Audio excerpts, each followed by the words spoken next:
आजच्या चर्चेच्या मुद्द्याकडे मंडळी, दुहीच्या टोकावर उभा असलेला आपला समाज कुठल्या दिशेला चाललाय हेच कळत नाहीये। देशाला वैचारिक दिशा देणाऱ्या महाराष्ट्रात आज विवेकी बोलणं, सामंजस्याने वागणं नेभळटपणा वाटू लागलाय। सामाजिक ऐक्याची भाषा करणं गुन्हा ठरवला जाऊ लागलाय। इतक्या टोकाच्या सामाजिक आणि धार्मिक ध्रुवीकरणाच्या टकमक टोकावर हा महाराष्ट्र उभा आहे का? सामाजिक व्यासपीठावरून एकमेकांना आरेला कारेची शिवराळ भाषा सुरू आहे। एकमेकांना आव्हानं प्रत्याव्हानं दिली जात आहेत। सामाजिक व्यासपीठावरून एकमेकांच्या विरोधात दंड थोपटले जात आहेत। एकमेकांच्या आया बहिणींचा उद्धार केलाय। जीभ छाटण्याची भाषा सुरू झाली आहे। एकोप्याची भाषा करणाऱ्याला झुंडीनं चेपलं जात आहे। झुंडीनं सांगितलं जात आहे व्हिडिओ डिलीट करा। यातून तुम्हाला काय साध्य होतंय माहित नाही, पण या महाराष्ट्राची सामाजिक वीण विस्कटतीये हे नक्की। पुढच्या पिढ्याही भोगू शकतील इतके सामाजिक धगीचे चटके गेल्या काही वर्षात महाराष्ट्रानं भोगले। तो मुद्दा आरक्षणाचा आहे। तो पुन्हा पेटवला जातोय। मराठा आरक्षणासाठी मनोज जरांगे पाटील मुंबईच्या दिशेने निघतायत। त्यांची मागणी तीच आहे, मराठा समाजाला ओबीसीतून आरक्षण द्या, सगळे सोयरीची अंमलबजावणी करा, हैदराबाद सातारा गॅझेट लागू करा। सरकारचं लक्ष वेधण्यासाठी त्यांनी चलो मुंबईची हाक दिली आहे। गेली 2 महिने त्यांनी मराठवाडा अक्षरशः पिंजून काढला। ही लढाई आता निर्णायक असल्याचं सांगत मराठा समाज बांधवांना त्यांनी शेवटची साथ घातली आहे। ऐन गणेशोत्सवात मुंबईत धडकण्याचा त्यांचा इरादा आहे, पण ऐन गणेशोत्सवात मुंबईत धडकण्याचं त्यांचं टायमिंग रणनीतीचा भाग आहे का? सरकारवर अफाट दबाव आणण्यासाठीची त्यांची ही खेळी आहे का, की खरंच त्यांना गणेशोत्सवात मुंबई जाम करून सरकारची कोंडी करायची आहे? त्या कोंडीतून मराठा आरक्षणाची कोंडी फुटू शकेल का, असे अनेक प्रश्न उपस्थित केले जात आहेत। दरम्यान मराठा समाजाला ओबीसीतून आरक्षण देण्याची मागणी जोर धरू लागताच ओबीसी समाज बांधवांकडून सुद्धा विरोधाचे सूर उमटू लागले। बीडमध्ये ओबीसी नेते लक्ष्मण हाके यांच्यावर आज दगडफेक झाली। परिस्थिती तणावपूर्ण बनली। पोलिसांनी ती नीट हाताळली, पण ज्या मराठवाड्यातून आंदोलनाचं आणि त्याच्या विरोधाचं मोहोळ उठवलं जातंय, त्यातून राज्यात पुन्हा एकदा मराठा विरुद्ध ओबीसी अशा संघर्षाची भीती वाटू लागली आहे। गुण्या गोविंदानं नांदणाऱ्या समाजात पुन्हा दुहीच्या बीजांची पेरणी होण्याची भीती वाटू लागली आहे। त्यामुळे हे सगळं थांबणं गरजेचं आहे। याचा सर्व पक्षांनी, सर्व जातीच्या नेत्यांनी मिळून एकदाचा सोक्षमोक्ष लावणं गरजेचं आहे। कारण महाराष्ट्र असा सतत कायम धगधगत राहणं आणि त्याची झळ देशाची आर्थिक राजधानी असलेल्या मुंबईला बसणं हे या महाराष्ट्राला कदापि परवडणार नाहीये। आणि त्या चर्चेत सहभागी होण्यासाठी मान्यवर पाहुणे आपल्या सोबत आहेत। आपल्या सोबत राष्ट्रवादी शरदचंद्र पवार पक्षाचे खासदार, बीडचे खासदार बजरंग सोनवणे या चर्चेत थोड्याच वेळात सहभागी होत आहेत। आपल्या सोबत भाजपचे आमदार संजय केनेकर जोडले गेलेले आहेत। संजय भाऊ, स्वागत आहे तुमचं। मराठा आंदोलक गंगाधर काळकुटे आपल्या सोबत जोडले गेलेले आहेत, तुमचंही स्वागत आहे। आपल्या सोबत ओबीसी नेते नवनाथ वाघमारे या चर्चेत सहभागी झालेले आहेत। नवनाथजी, तुमचंही स्वागत आहे। मराठा आंदोलक ॲडव्होकेट योगेश केदार सुद्धा या चर्चेत थोड्याच वेळात सहभागी होणार आहेत। मी त्यांच्याकडे जाईन, पण त्या आधी गंगाधरजी, जरा एका ठिकाणी कुठं थांबता आलं तर प्रयत्न करा, थांबा, जेणेकरून महाराष्ट्र तुम्हाला बघतोय आणि तुम्ही नीट दिसलं पाहिजे अशी आपल्याला विनंती आहे। आणि या चर्चेच्या सुरुवातीलाच सगळ्या पाहुण्यांना माझी विनंती आहे, हा महाराष्ट्र आज ज्या दिशेनं चाललाय ना, टीव्हीच्या माध्यमातून, सोशल मीडियाच्या माध्यमातून नेत्यांची जी भाषा सुरू आहे ना, ती तुमची बाहेर कुठे ठेवली तर चालेल, पण बडे मुद्द्याच्या या व्यासपीठावरून कुठलीही शिवीगाळ, एकमेकांना अपशब्द, जातीय द्वेष वाढेल अशा प्रकारची भाषा चालणार नाही। जर अशा प्रकारचं तोंडून कोणाच्या वक्तव्य जात असेल, कोणी बोलत असेल, तर सन्मानानं तुम्हाला इथून बाहेर काढलं जाईल, याची आपण सगळ्यांनी नोंद घ्यावी। त्याचं कारण असं आहे, हा महाराष्ट्र बघतोय आणि या महाराष्ट्राला काहीतरी चांगलं व्हावं या उद्देशाने आपण ही चर्चा करतोय। दुही निर्माण व्हावी हा उद्देश अजिबात नाही। आपण सगळे मान्यवर आहात, आपण समजून घ्याल अशी अपेक्षा करतो। पण चर्चेची सुरुवात गंगाधरजी मला तुमच्यापासून करायची आहे। माझा आवाज तुमच्यापर्यंत येतोय? हो येतोय सर, बोला. तुम्ही एक मुंबईत प्रवासाचा एक ऐन गणेशोत्सवात काय येत आहे, तुम्हाला काय साध्य करायचंय, हे तुमची रणनीती आहे की तुम्हाला एकदा मुंबई ठप्प करून दाखवायचीच आहे? नाही आरक्षण घेऊन या, आम्हाला मुंबई ठप्प करायची नाही किंवा मुंबई ही राज्याची राजधानी आहे आणि या राजधानीमध्ये मंत्रालय आहे, मुख्यमंत्री आहेत, मुख्य सचिव आहेत आणि ते आमचं आरक्षण देणार आहेत.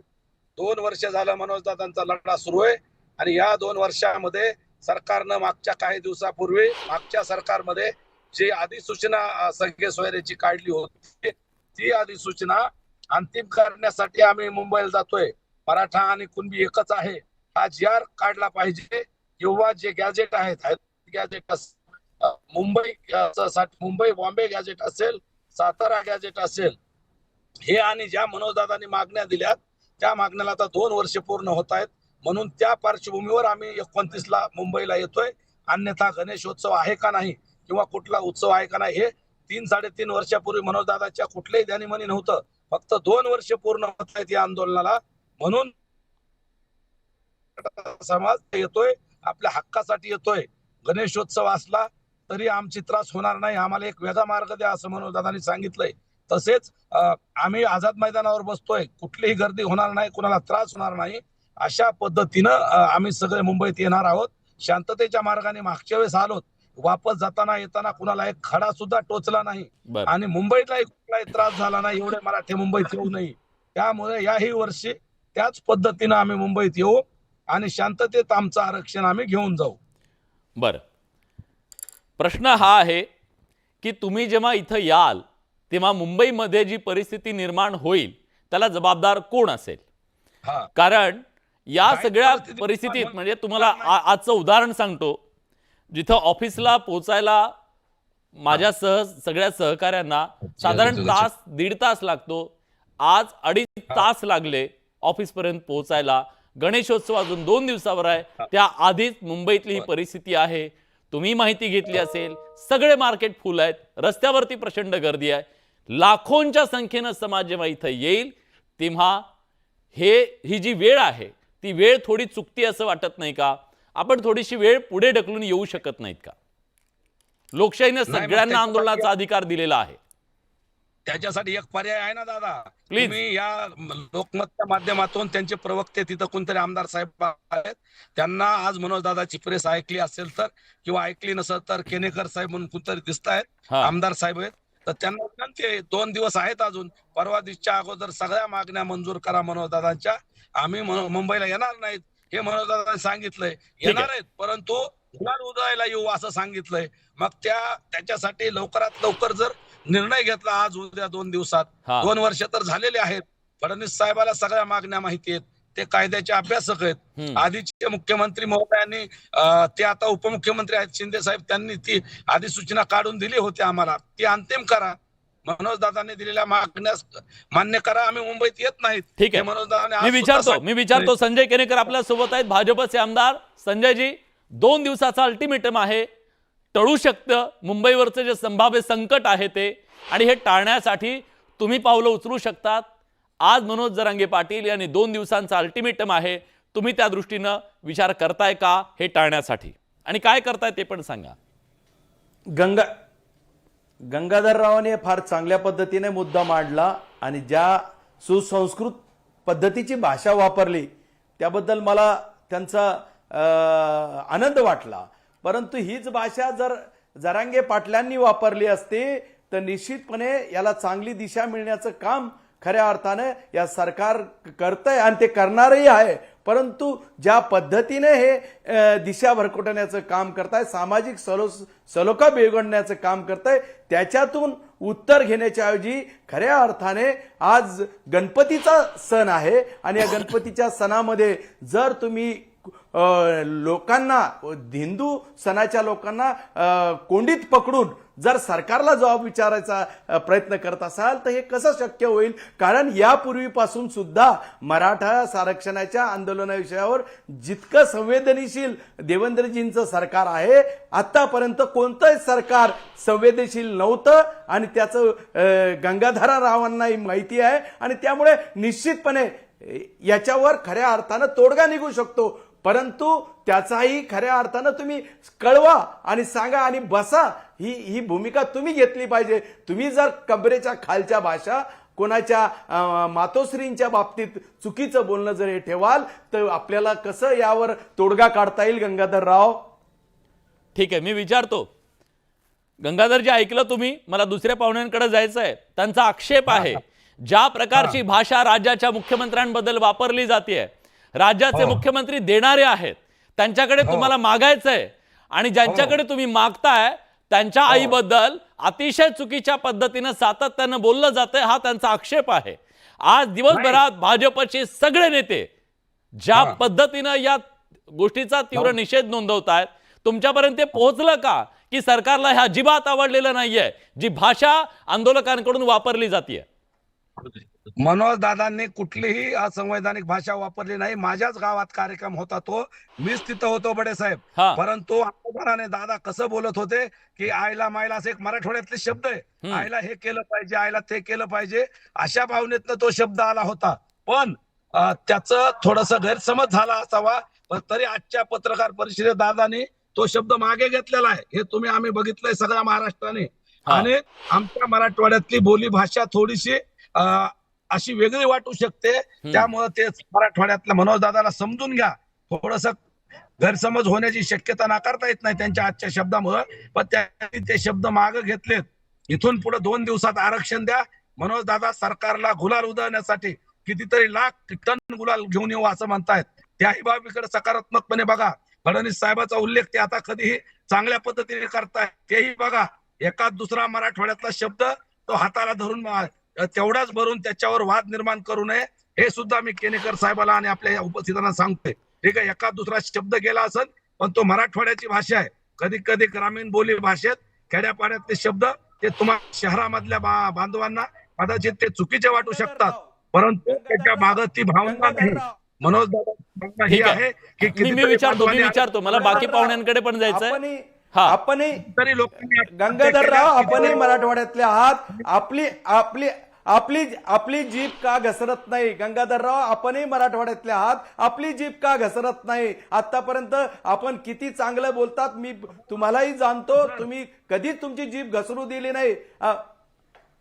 स्वभाव असतो. केनेकर साहेब ते जालना जिल्ह्यात राहतात, मी बीड जिल्ह्यात. त्याच्यात थोडस जिल्हा इथं एक गाव बदलल्यानंतर भाषा बदलते. संभाजीनगर समजून घ्या, भावना समजून घ्या. शब्दापेक्षा त्यांच्या मनातल्या भावना या आहेत की गोरगरिबाला आरक्षण मिळालं पाहिजे. आत्महत्या ओबीसी आंदोलक नवनाथ वाघमारे आपल्या सोबत आहेत. नवनाथजी, आता ज्या प्रकारचं आरक्षण मागितलं जात आहे, ओबीसी मधून आरक्षण द्या ही थेट मागणी आहे. तुमचा नेमका आक्षेप काय आहे? त्यांनी आंदोलन सुरू केलं की तुम्ही लगेच तुमच्या पद्धतीनं विरोध करायला सुरुवात केलेली आहे? तुमचा आक्षेप काय?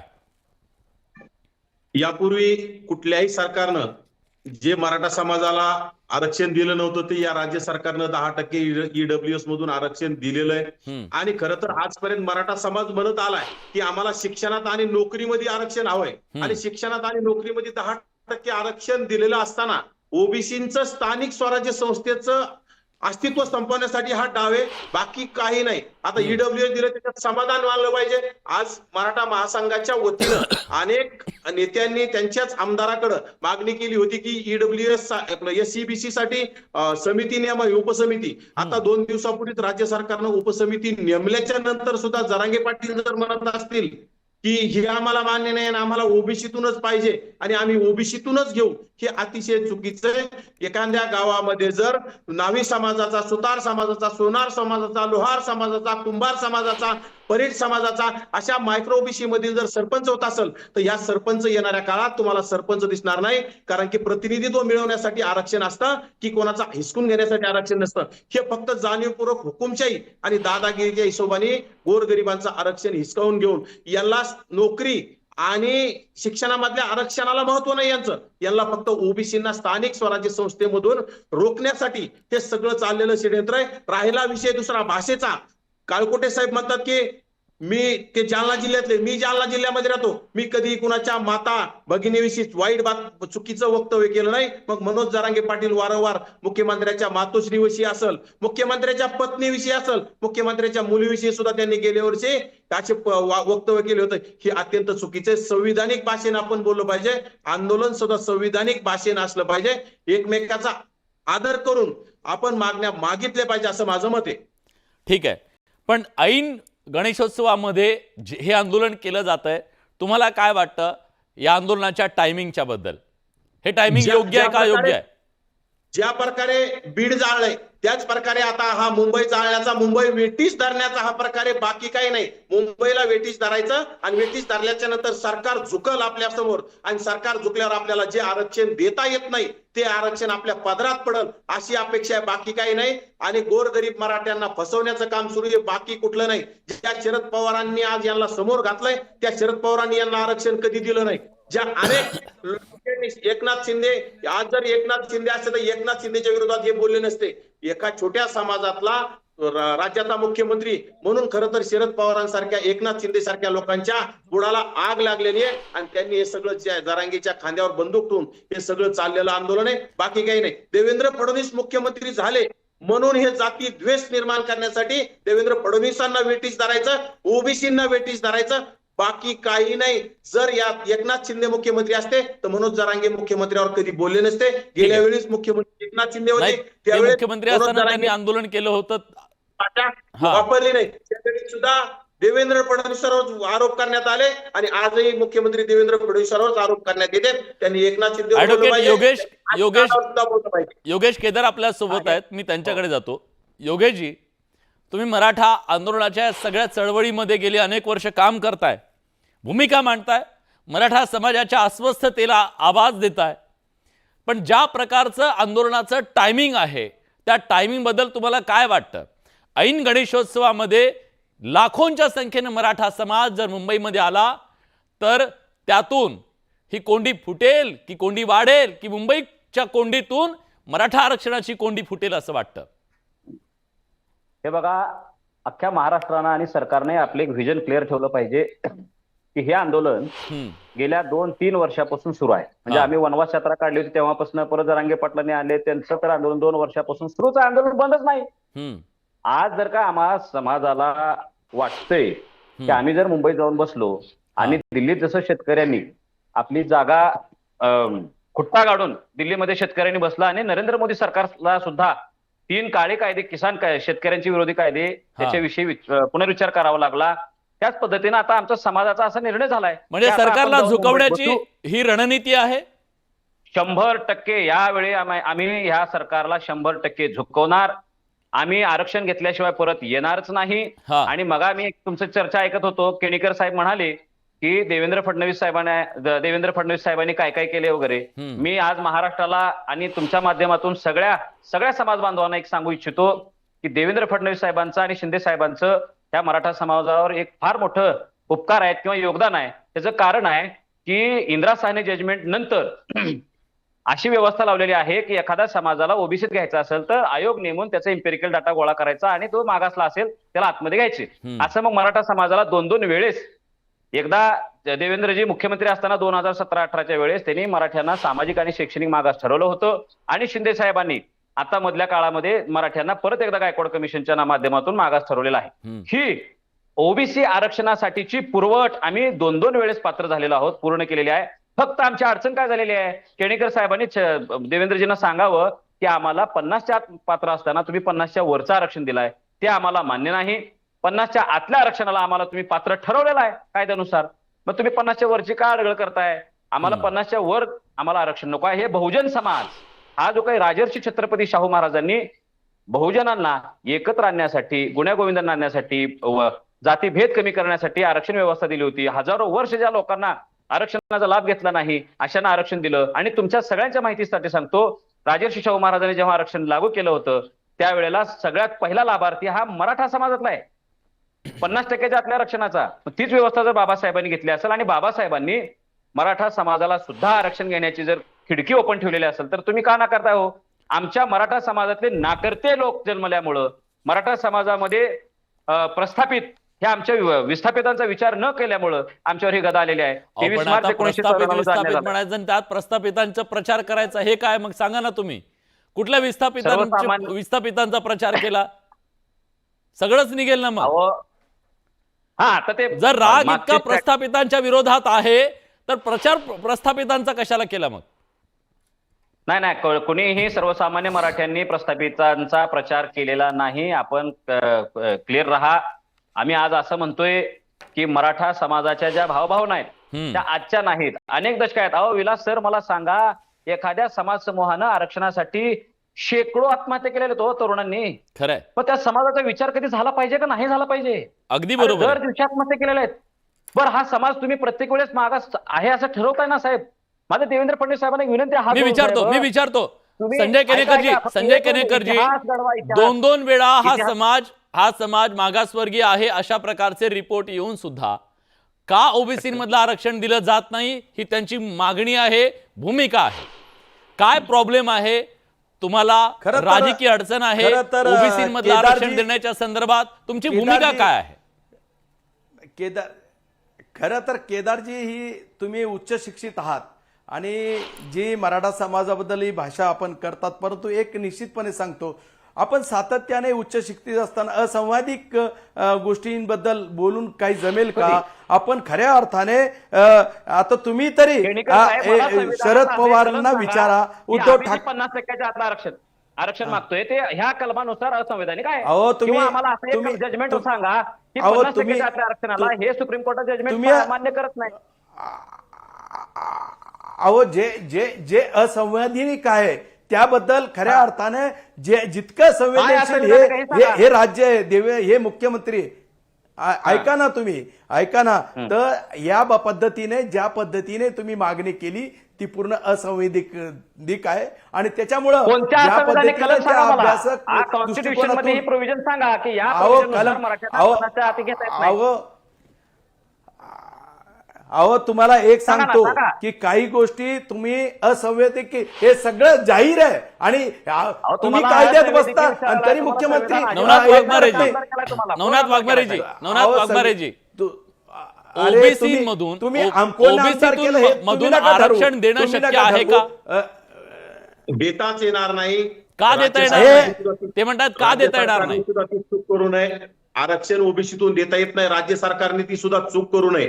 4 आयोगाने नाकारलंय, सर्वोच्च न्यायालयाने नाकारलंय आणि जर राज्य सरकारने ओबीसीच्या पाठीत खंजीर खुपसल्या स्वीकारलेला आहे. आयोगाने 4 आयोगाने नाकारलेलं आहे, न्यायालयाने सुद्धा नाकारलेलं आहे. मराठा समाज मागास, तर जरांगे पाटील अरे एक जण बोला ना, मी तुमच्या मध्ये बोलू नाही.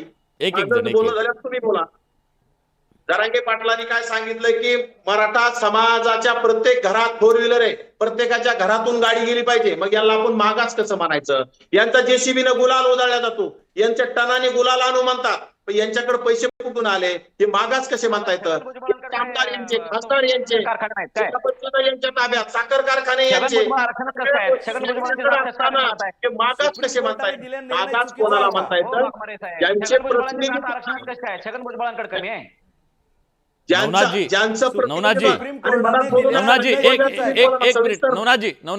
ठीक आहे. तुम्ही म्हणालात ते मागास नाहीयेत, मग त्यांना आरक्षण कसं मिळणार? मग तुम्ही सरकारला कधी सवाल विचारला का? जर ते मागास नाहीयेत तर मग आज राज्यामध्ये याच्या आधी पण दिलं ना आता पण आरक्षण दिलं. जर मागास नाहीयेत तर हे सांगून नाही ना होत, सिद्ध झालं ना की ते मागास आहेत म्हणून. हे चुकीच्या मार्गाने आयोगाला दबाव टाकून, राज्य सरकारनं एकनाथ शिंदेनं दबाव टाकून त्या प्रेशरच्या खाली मागासवर्ग आयोगाने हे काम केलेलं आहे, बाकी काही नाही. हे सगळं मागास बसत नसताना देवेंद्र फडणवीस साहेबांनी सुद्धा 2017 मध्ये 18 मध्ये मराठ्यांना सामाजिक आणि शैक्षणिक मागास ठरवलेलंच आहे. हे झुंडशाहीला बळी पडून राज्य सरकार झुकतंय, राज्य सरकारला दबाव टाकण्यासाठी, आणि त्यामुळं झुंडशाहीच्या जोरावर मुंबईला जायचं, राज्य सरकारला वेठीस धरायचं, राज्य सरकारवर दबाव टाकायचा, आणि जे आरक्षण देताच येत नाही, जे संविधानात बसत नाही, आणि संविधानानं व्यवस्था दिलेली आहे आम्हाला आरक्षण मागण्याची, आम्ही शांततेच्या मार्गाने चालू. ही झुंडशाही कशी म्हणायची? ठीक आहे, केणेकरजी. झुंडशाही तुमची आहे. केणेकरजी. मराठ्यांनी जर आरक्षणासाठी आंदोलन केलं तर सरकार तुम्ही झुकणार का? आम्ही- सरकार दबावापुढे झुकणार का? बीड तुम्ही जाळलं, आमच्या गोरगरीब छोट्या छोट्या जातीतील अहो, लोकांना बीडमध्ये मारहाण तुमचं तुम्ही आज हाकेली सुद्धा स्वतःच्या गाडीवर स्वतः दगड मारून घेतली तुमच्या लोकांनी. लोकशाही मार्गाने आंदोलन करणारे कोणते मदत बोलता. अहो, चार आयोगाने एक एक जण मी दोघांना थांबवतो. आणि सुप्रीम कोर्टाने दिलेला निर्णय चुकीचा आहे का? ओबीसी मध्ये तुम्हाला आरक्षण पाहिजे तर विचारा. शरद पवार तुमच्या मागे येता का? उद्धव ठाकरे तुमच्या मागे येता का? नाना पटोले तुमच्या मागे येता का? कोणत्या पक्षाने आता तुम्हाला भूमिका दाखवली? म्हणजे असंविधानिक बोलायचं हे का नाही आले पटांगणात? का नाही येत रणांगणात तुमच्या बरोबर? योगेशजी ठीक आहे, हा मुद्दा सातत्यानं चर्चेत येतो. नाही कुणीच म्हणत नाही, पण द्याही कुणी म्हणत नाहीये. या राज्यातला कुठलाही राजकीय पक्ष ओबीसीमधून मराठा समाजाला आरक्षण द्या असं म्हणत नाही. मराठा समाजाला आरक्षण द्या सगळं म्हणतात, पण सत्ताधारी विरोधक सगळ्यांचं एकमत असतं, फक्त बोलत नाहीत. पण कुणी असं का म्हणत नाही की ओबीसीमधून आरक्षण द्या? आरक्षण द्या म्हणतात, ओबीसीतून आरक्षण द्या असं कोणी म्हणत नाही. आणि आंदोलकांनी सुद्धा सगळ्यांकडून लेखी घ्यावा असं सरकारचं म्हणणं आहे की सगळ्यांनी द्या, ओबीसीतून आरक्षण द्यायला मंजूर आहोत. सगळे राजकारण करतायत का? नाही, 100% सगळे राजकारण करते. तुमच्या प्रश्नाचं उत्तर मी थोड्याशा लेटर पार्ट मध्ये देतो. आधी संजय केणेकर साहेबांना ठीक मी सांगू इच्छितो की मी असा कार्यकर्ता आहे ज्या शरद पवारांच्या घरावर 23 मार्च 2023 चप्पल आम्ही आंदोलन घेऊन गेलेला माणूस आहे, खंजीर आंदोलन. ह्या शरद पवार साहेबांनी 23 मार्च 1994 आमच्या पाठीत खंजीर खुपसल्यामुळं आमच्या हक्काचं 16% आरक्षण हे अतिरिक्त पद्धतीनं ओबीसी मध्ये वर्ग झाले. ही भूमिका महाराष्ट्रात आणणारा आणि मांडणारा पहिला माणूस मी आहे. आणि अजित पवारांना तुमच्यासोबत ज्यावेळेस आज अजितदादा तुमच्यासोबत गोड वाटतात, पण अजितदादा ज्यावेळेस महाविकास आघाडी सरकारमध्ये होते, शिवनेरीवरती त्यांनी सभेमध्ये शिवजयंतीच्या अजितदादाला भाषण थांबवून मी बोललो होतो की आमच्या 50% हातलं आरक्षण आहे. या आजपर्यंतच्या नेत्यांनी आमचं काळजी न केल्यामुळं ही बोंब झालेली आहे.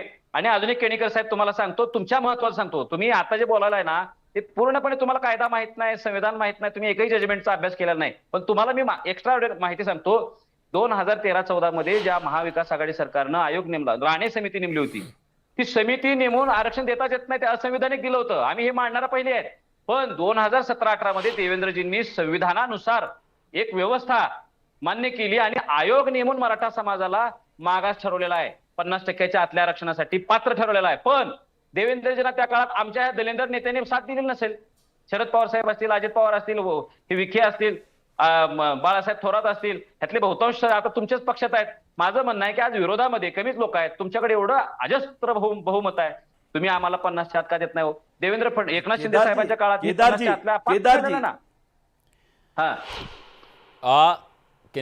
केदारजी ऐका ना, देवेंद्रजीने आपल्याला बरं बोला तुमचं पूर्ण होतं, मी नंतर.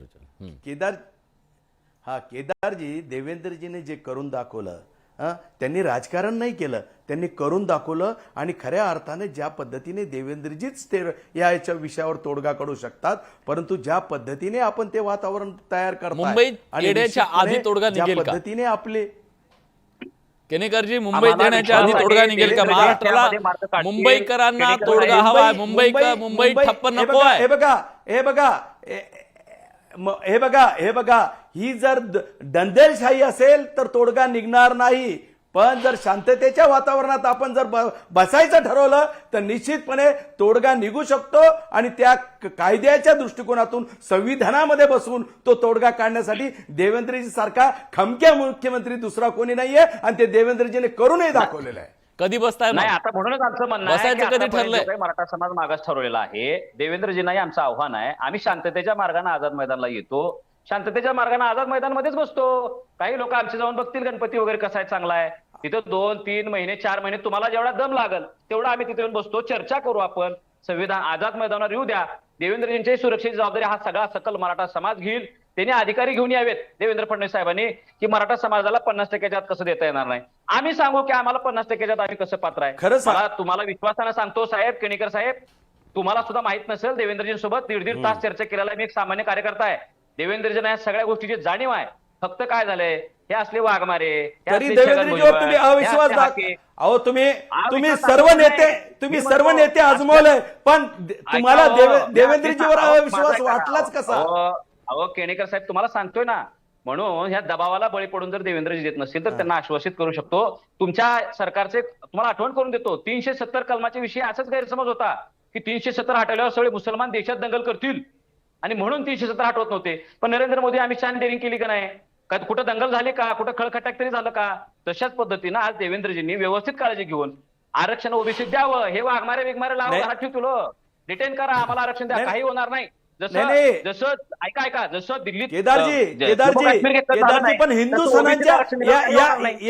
या सर्व नाही मुंबईमध्ये आज खऱ्या अर्थानं गणेश महोत्सव ज्या पद्धतीनं साजरा केला जातो, तो गणेश महोत्सवाला खरं आपल्यापासून बाधा पोहोचणार नाही का? जी सामाजिक शांतता अजिबात बिघडणार नाही. नाही मी का? तुम्हाला आज तुम्ही आश्वासन अशा देतो, सर. परिस्थितीत मुख्यमंत्र्यांना बदनाम साहेब, करण्याच्या तुम्हाला भूमिकेत तुम्ही ठोक नाही. जर- मुंबईमध्ये येतात जर का?